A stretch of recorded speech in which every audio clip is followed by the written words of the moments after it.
There are many ways one can look at to start a business. However, contrary to what success stories show you, building your business is a grueling process. One has to work smartly and be resilient because he or she will be facing many challenges. You need to be aware of the psychological, emotional, and physical challenge you will go through. For a business to be successful, you certainly need a practical business plan, a good timing to pitch, but you also need to have an idea that you are passionate about, that you envision. The process is difficult and takes time, trial and error, skills, but most of all, a set vision. And resilience, our theme. Know your why, your driving force. Why should you find it, and how do you identify your driving force? Driving force is one's internal voice or guiding compass. It guides one's actions. It's your why. Your driving force is what motivates you, and it is why you do what you do. Personally, my driving force was about empowering women to know their worth.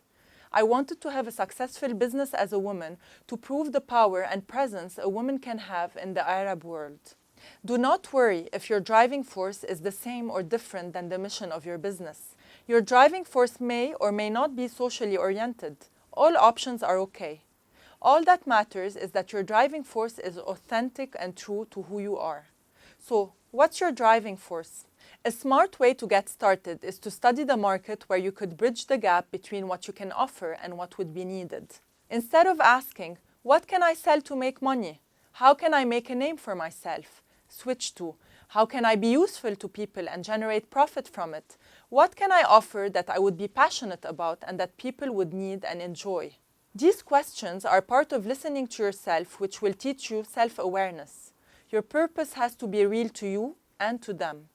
If you want to grow organically your community, you have to let your succession of small accomplishments at first speak for themselves. People will be convinced to buy products or adopt your services if they believe they need it. If you are convinced of what you are offering and are honest about it, it will translate well to your clients in an authentic way, which is much more likely to be successful for the long run. Nowadays, customers look for full transparency and openness when using your product or service. You shouldn't aim for a title, for an award, or a recognition. Your driving force should be what you are working for. Stick to your vision because it is going to be challenging as you figure out your debut. Build your team, fail and try new ideas, adapt to new circumstances and new time frames. Experiences and testimonies have proved that plans simply don't go as planned. Therefore, your only strong basis is the belief in your vision. Having a plan is not about predicting exactly what will happen. It is not the professor's plan. You have to be ready to take risks, calculated risks, and expect that you won't always succeed at first. Self-reflecting will make you more aware as it will strengthen your emotional intelligence, leading to making better decisions more confidently. If you keep your vision consistent and you keep learning from your mistakes, you will make it work. You will fall and fall and fall again, but it will pay off. And this is being resilient. It is about committing to your purpose and knowing what is your general process and where your priorities lay.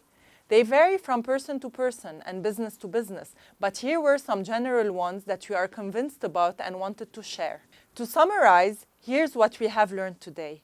State your purpose and driving force clearly. Ask yourself the right questions to grow your community organically. Expect challenges and stick to your vision. Be transparent with your clients about that purpose. Grow the confidence you need to be resilient when facing those risks and problems.